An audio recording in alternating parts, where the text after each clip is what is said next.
अस्सलाम वालेकुम। आज के इस वीडियो में हम बे की तख्ती लिखना सीखेंगे। इससे हमें नस्तालिक के जोड़ों का सही इल्म होगा। सबसे पहले हम तरकीब साबिक देखेंगे, जिसका मतलब होता है कि हर्फ का अपने से पहले वाले हर्फ के साथ मिलना। जैसे बा में बे का अलिफ के साथ मिलना शोशे की शक्ल में बनाएंगे और इसकी शुरुआत तीसरी लाइन से करेंगे। इसी तरह बे के साथ तमाम हरूफ तहज्जी को जोड़ देंगे। यहाँ पर नशिस्त व कुर्सी का ख़ास ध्यान रखिएगा। लिखते वक्त नुक्तों का ख़ास ख्याल रखना बेहद ज़रूरी है, क्योंकि अगर नुक्ते गलती से दूसरी जगह लग जाएंगे तो अल्फाज बदल जाएंगे और उससे मानी में तब्दीली पैदा हो जाती है। नुक्तों के बाद सबसे अहम चीज़ हरफों के जोड़ ठीक होना है। लफ्ज़ों में सालिम हरूफ कम आते हैं। अभी हम सिर्फ 2 हरूफ को जोड़कर लिखना सीख रहे हैं, इसलिए इतनी तकलीफ़ नहीं आएंगी। ये आसानी से समझ में आ जाएगा कि हमें नुक्ते कहाँ लगाना है और बे की शक्ल कहाँ कैसी आ रही है। अभी तक जितने भी हरूफ हमने लिखे उसमें बे की शक्ल शोशे की है। जीम के साथ बे जोड़ना है, इसलिए अभी बे की शक्ल बदल जाएंगी। ये तिरछी लकीर की शक्ल इख्तियार कर लेंगी, जो पहली लाइन से हम शुरू कर रहे हैं।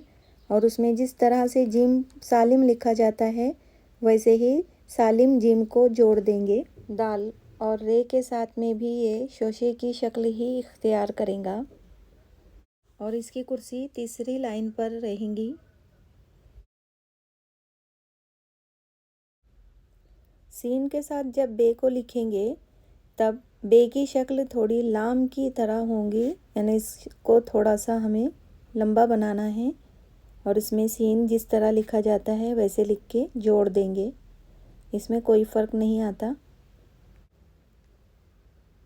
जब दराज सीन या शीन के साथ में इस बे को जोड़ते हैं तो शोशे की शक्ल नज़र नहीं आनी चाहिए। लिखने का तरीका वही है।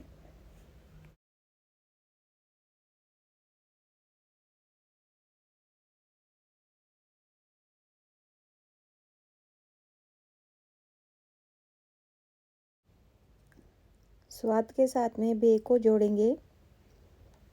ऐसे ही लाम की शक्ल थोड़ी आगे बढ़ा देनी है और उसमें पूरा स्वाद। बे की शुरुआत पहली लाइन से ही करेंगे और स्वाद की शुरुआत दूसरी लाइन के थोड़ा ऊपर से और उसकी नशिस्त चौथी लाइन पर लेंगे। जब तोए के साथ बे को जोड़ेंगे तो ये दूसरी लाइन से शुरू होगा और इसकी नशिस्त तीसरी लाइन पर रहेंगी। बे को जब ऐन के साथ जोड़ेंगे तब भी इसकी शक्ल वैसी ही रहेंगी। पहली लाइन से शुरू होंगी, लेकिन ऐन की शक्ल बदल जाएंगी। यहाँ पर ऐन का जो सर है वो बंद हो जाएगा। ऐसी ही सूरत गैन के साथ भी रहेंगी कि इसका सर बंद हो जाएगा बे के आगे जब इसे जोड़ देंगे तब। बे को फे के साथ जोड़ने के वक्त हमें दूसरी लाइन के थोड़ा ऊपर से शुरुआत करनी है। तीसरी लाइन पर इसकी नशिस्त रहेंगी।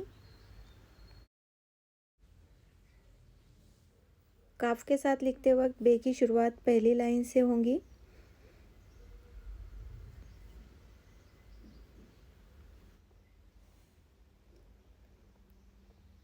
दराज काफ के साथ में जब हम बे को जोड़ेंगे तो ये शोशे की शक्ल इख्तियार कर लेगा। तीसरी लाइन से इसकी शुरुआत करेंगे।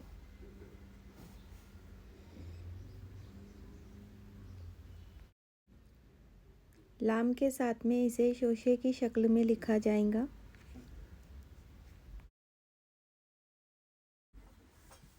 मीम के साथ जब बे को जोड़ेंगे तो तिरछी लाइन की शक्ल इसे देना है।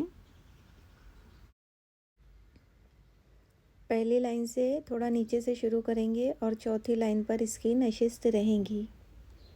नून के साथ में भी शोशे की ही शक्ल देना है। वाव के साथ इसकी शुरुआत पहली लाइन के थोड़ा नीचे से करेंगे। हे के साथ जब लिखेंगे तो बे का एक शोशा और उसमें एक तिरछी लाइन, मद की तरह ये बा लिखा जाता है। हे की जो दूसरी शक्लें हैं जिसे हम पहले पढ़ चुके हैं, उसमें जब लिखना है तो तिरछी लाइन से इसकी शुरुआत होंगी और हे को दराज शक्ल में खूबसूरती देने के लिए लिखा जाएगा। छोटी याय के साथ इसे कोहनीदार लिखेंगे।